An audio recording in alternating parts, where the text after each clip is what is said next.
Не деген налог мынау? Үйіңді сатсаң налог төле, малыңды сатсаң налог төле, машинеңді оталдырсаң налог төле.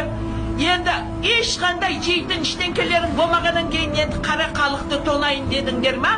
37 жылы, 36-37 жылы Сталиннің уағында бір ешкісін сауып отырған ешкісіне шейін тонап алып кетіп еді, тартып алып кетіп еді. Сол заманға келатырсыңдар ма? Не қылып отыр ана қарны қапиған парламенттегілер осы заңды қалай алмай шығарды? Бір кило картошканың килосы 500 теңге болды қазір. Қаяққа қарап отырсыңдар? Сауда деген кетті, шек жоқ, қымбатшылық кетті.